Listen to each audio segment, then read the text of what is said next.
मिनश्शैतानिर्रजीम। बिस्मिल्लाहिर्रहमानिर्रहीम। अस्सलामु अलैकुम वरहमतुल्लाहि वबरकातुहू। उम्मीद है कि आप सब ईमान और सेहत की बेहतरीन हालत में होंगे। दी लाइट ऑफ कुरान एकेडमी के चैनल पर आपको खुश आमदीद कहते हैं।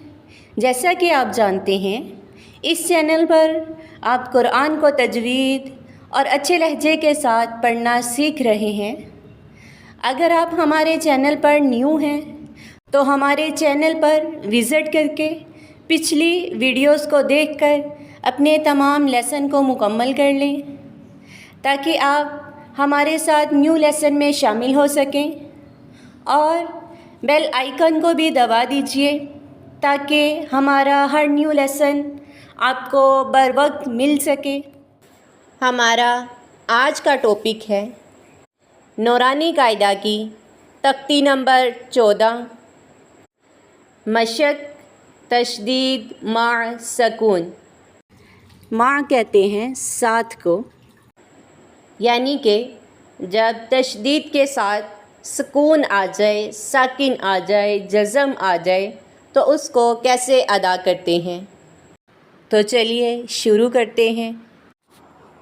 मीम ज़बर रा मर, रा पेश वारू, मर्रू। मीम ज़बर रा मर, रा पेश वारू, मर्रू।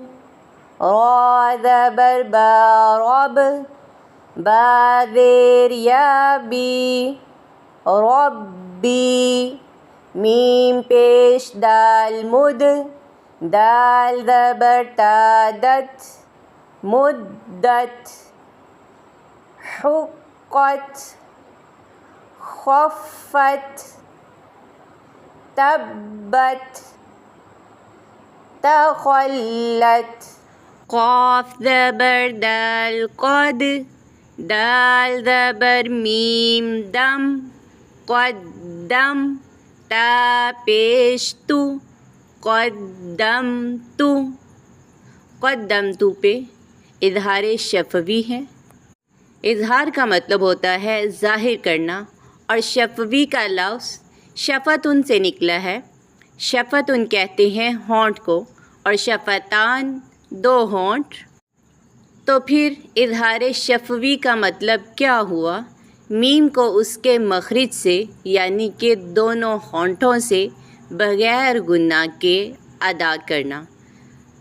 तो इज़हार शफ़वी का कायदा क्या है? यानी कि इज़हार शफ़वी कब होगा? जब भी मीम साकिन के बाद मीम और बा के अलावा कोई और हरफ आ जाए तो इज़हार शफ़वी होगा। क़द्दमतु, वस्सुबहि, वश्शम्सि, वश्शफ़अि, बिस्सब्रि, बिस्सब्र, बिस्सब्र।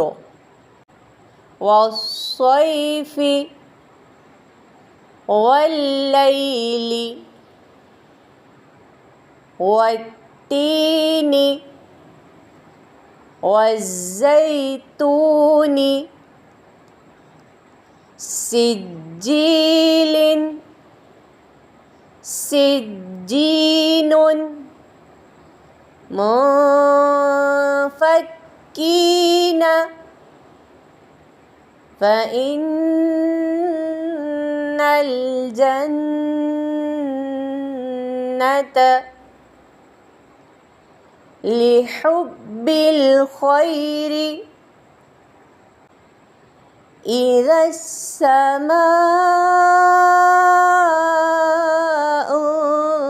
शक़्क़त।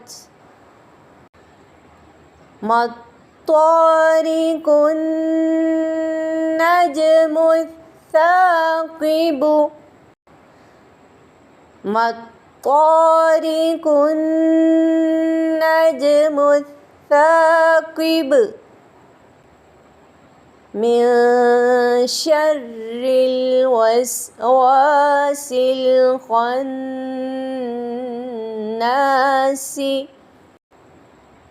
من شر الوسواس الخناس